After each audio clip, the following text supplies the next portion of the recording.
All right. Hey, Charlie. This is Charlie. In the foreground here we have Hobbs. See if we can bring Hobbs over. Hobbs did not like me demonstrating a couple of corrective measures. He's kind of a shyer dog, more of a sensitive dog, maybe is a nice way of putting it. So for him, it's probably going to need, he's going to need less correction than Charlie does. Charlie is the more confident of the two dogs.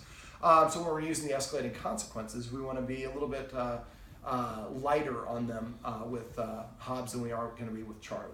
This is the roadmap to success. So what I found is that we have basically Charlie, and I think Charlie is pretty insecure, and I think part of it is his guardians have, love him to death, and I think that they, whenever he was feeling insecure or nervous or anxious, they would pet him to try to reassure him, which is a very common mistake that a lot of people do. Anything your dog is doing when you pet it is what you're reinforcing. So if my dog is nervous when I'm petting it, it will actually start to act more nervous and to seek out attention that way. And so if your dog is nervous or scared and you want to comfort it, best thing you do is touch and let it know I'm here with you. Touch is a very good way of showing affection. When puppies are little, they can't regulate their own sit, their own body heat. So they will sleep in a puppy pile, which we would probably where dog pile comes from as an expression, sit. And so for them, touch, sit, can be associated with love and affection. So basically I suggested that we start incorporating some rules and structure. It's really going to help with Hobbs. It'll help with both dogs, and I think the fighting, is it's only happened 3 or 4 times, so I don't think this is a major problem. I think it was just, there was a couple sparks that kind of kicked it off. And so I think that the more the dogs see and respect the humans as being authority figures, the less of those issues are going to have.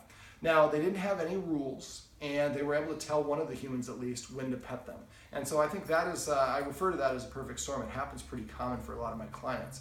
So I suggested some rules like not being allowed in the furniture, because the higher a dog sits, the more rank or status they have. Not being allowed within 7 feet of a human that's eating. I recommend that they get a big tablecloth, a round one, that they can put on the floor and put the baby high chair down, because dogs are the first interactive toy for kids. They drop some food and the dog goes over and gets it, and now the kid's going to do it more often, and the dog's going to come closer and closer to the kid. Eventually you have the kid kind of walking around with that drunk dance, and when little kids start walking, they hold stuff out like food. Well, that's like tantalizing and teasing the dog, and that's going to cause the dog to come over and try to snatch or take and eventually snatch. We don't want to have that be the case. So are you going to lay down? Crash. All right. So so that would be another rule, not being allowed to be on that round circle while the baby's there. Now, if mom wants to have, or dad, the dogs come and clean up after the child's gone. After the child gets done eating, we take the child out of the high chair, we take the high chair away, then we tell the dog to come over, maybe we have a command, we say clean up, vacuum, or whatever it is. And then the dogs are allowed to go on there and eat, but they're only allowed to do it when the human gives them permission to. That structure will help the dogs feel more confident, especially Hobbs. Come here, Hobbs. Let me see, other rules, not being allowed in the kitchen, when dad is cooking. Having to sit before we let them in or out the door. Remember, if I say sit and they don't sit right away, I walk away, wait 1 minute, and then come back and say sit. Sit. And as soon as they sit, I open that door and let them out. But if I say sit and they don't sit within about 2 or 3 seconds, I walk away, sit down, wait at least 1 minute, go back after a minute and then tell them to sit again. If they sit, then I open the door. If they don't sit, then I would walk away and wait for 2 minutes, then for 4 minutes, then for 8 minutes. I'm going to keep on doubling that length of time until the dog complies the first time. Let me see. Now, when we're doing things like that, we can also set the dog up for success by helping them practice. Most humans don't actually teach the dog how they want them to behave in various activities, then get very frustrated with the dog for not doing what we haven't taught them to do. So if we're going to do this, we can practice this. So if we're going to cook a meal, maybe before we start cooking, we go in the kitchen, we microwave a piece of roast beef for 20 seconds. Pull it out of the microwave, it's going to have a strong smell, and it's going to attract the dog to come in. While that smell is there, whoever is the chef is pretending to be cooking. We're turning the furnace, or the stove on. We're turning the oven. We're clanking pans. We're opening the fridge, doing all the things that we would normally do when we're cooking. And the dog's now allowed to come on the tile floor. If the dog starts to come forward, we use that third escalating consequence, or the first one actually. We'd hiss first, and if the dog continued, then we march towards that dog until the dog got outside the line. So let me see, the escalating consequences, I'm not going to go through them in this video. If you go to doggoneproblems.com, click on dog training tips. On the page that loads, on the right side of the page is a search box. You can type in escalating consequences. Other sessions where I've done a video specific for the escalating consequences will pop up, and you can watch a video where I go through those in detail. Let me see. I also would like the guardians to add more structure in terms of positive reinforcement. So instead of petting the dog when the dog nudges us or tells us what to do or for no reason at all, we're going to tell the dog to sit and then pet it with a purpose. Petting it under its chin, especially for Hobbs. Insecure dogs look down, secure dogs look up. So we want to pet under the chin so that it facilitates that nose-up orientation, especially for Hobbs, so he starts to feel a little bit more confident. My knees are going to be crazy. Oh, I can't give you this, sorry. These are not your treats. Hobbs, you can come here and get one of these. Now, for dogs moving forward, is how they get over things. And so if he's nervous about a guest, if you give a guest a handful of these treats, and Hobbs is doing what he's doing now, is probably what he'll do for some of the guests, is he'll come over and sniff him, and as soon as they try to pet him, he moves away. Well, wait for him to move away, and then when he sits down again, then I'm going to call him over and give him another treat. Now that's an ask if you can get on the couch right there. So hiss. So usually once you start transitioning, the dog will come in and look at the couch as this way and saying, I'm getting on the couch. If anyone has a problem with me getting on the couch, speak now or forever, hold your peace. Then they jump up. Pet him right there and say, sit.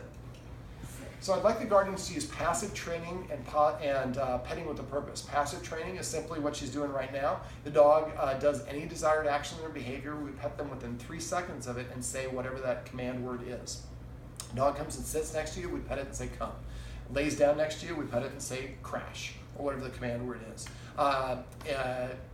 Anything that's unusual that you want to train your dog to do, this is an easy way to train it. It takes longer, it takes a lot of repetition. But then the dog's like, well, this is what they really like.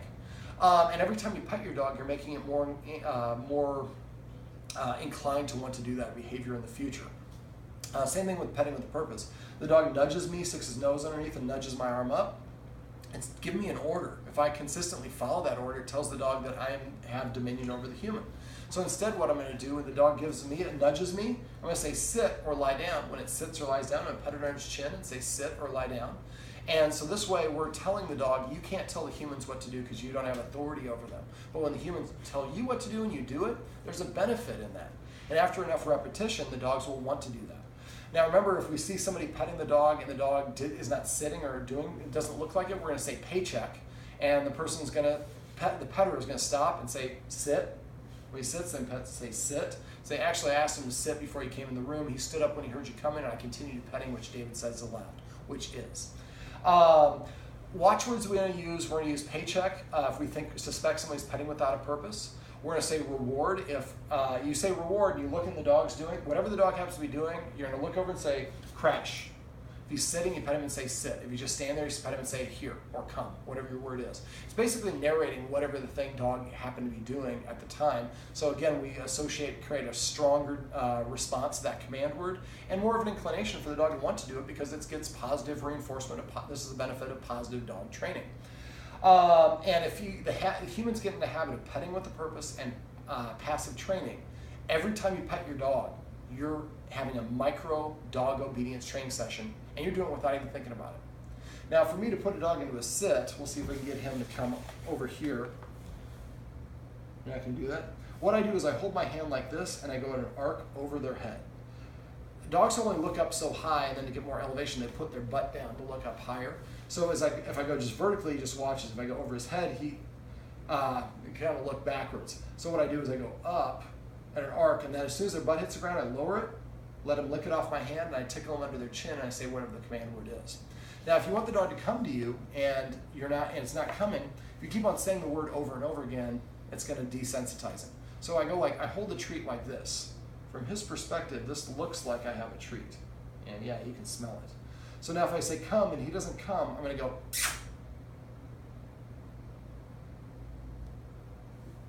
Usually the lower you go, the more the dog is inclined to come and get it. Charlie's like, you haven't given me any of those meat treats. I'm not going to fall for that because he has an allergy and these are chicken liver. But when you do it, I start with my arm 45 degree. I'm only holding it sideways so you can see that this is my forearm is parallel to the floor. So I'm holding it out towards the dog. So when I call the dog, he sees what it looks like I'm holding something in my hand. The dog doesn't come, Hobbs. I'm going to start lowering my hand. The lower you go, the more accessible it gets to the dog. You want to put him in a sit, raise it over his head. come. And I tickle him under his chin. Come. And if he's cautious, he's moving really slowly forward towards the guest, he's saying, I'm insecure about this. So the guest should be very quiet. The guest should avoid a lot of big movements. Sit. I don't want the shake, I want to sit, buddy. Sit.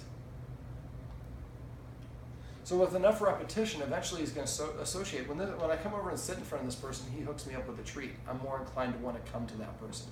But if he doesn't want to come to the person and we force him, or let that, like a kid, come and chase him, that's going to exasperate and make him want to move away.